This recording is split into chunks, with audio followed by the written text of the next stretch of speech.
প্রথমবার মতো টি-20তে ওমানের মতো ছোট দলের বিপক্ষে খেলতে নামবে পাকিস্তান। গ্রুপ পর্বে চিরপ্রতিদ্বন্দ্বী ভারতের বিপক্ষে মাঠে নামার আগে দুর্দান্ত জয়ে নিজেদের আত্মবিশ্বাস তৈরি করতে চায় সালমান আগা, মোহাম্মদ নওয়াজ, ফখর জামানরা। ভারতের মতো পাকিস্তানের স্কোয়াড নিয়েও সমালোচনা কম হয়নি। বাবর আজম ও রিজওয়ানের মতো অভিজ্ঞ ক্রিকেটার না থাকা নিয়ে প্রশ্ন উঠেছে অনেক। তবে সবশেষ ত্রিদেশীয় সিরিজে পাকিস্তান নিজেদের প্রমাণ করে দেখিয়েছে। ফাইনালে আফগানিস্তানকে ৬৬ রানে অল আউট করে জয় পায় ৭৫ রানে। ত্রিদেশীয় সিরিজ খেলায় আরব আমিরাতের বর্তমান কন্ডিশনও পাকিস্তানের আয়ত্তের মধ্যে। তাছাড়া কয়েক বছর আগেও আমিরাতে নিজেদের সব হোম ম্যাচ খেলত পাকিস্তান। তবে এইখানে এই বছর ওয়ানডে ফরম্যাটের চ্যাম্পিয়ন্স ট্রফিতে ভরাডুবি হয়েছিল শাহিন শাহ হারিস রৌফদের।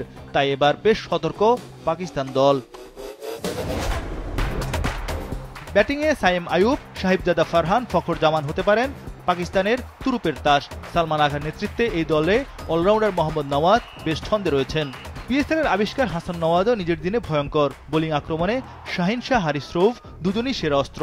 এছাড়া স্পিন আক্রমণে মোহাম্মদ নওয়াজ ছাড়াও আবরার আহমেদ ও চায়নাম্যান সুফিয়ান মুকিম তো রয়েছেনই।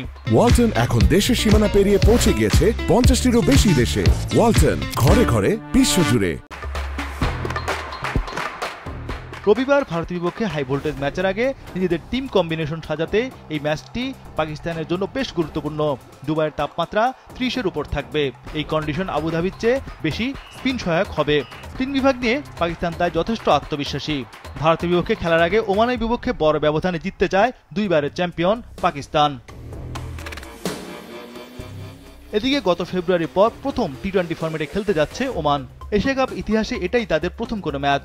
বড় ইভেন্ট হিসেবে এর আগে ২০২৪ সালের টি-20 বিশ্বকাপে খেলার সুযোগ পেয়েছিল মধ্যপ্রাচ্যের দেশটি।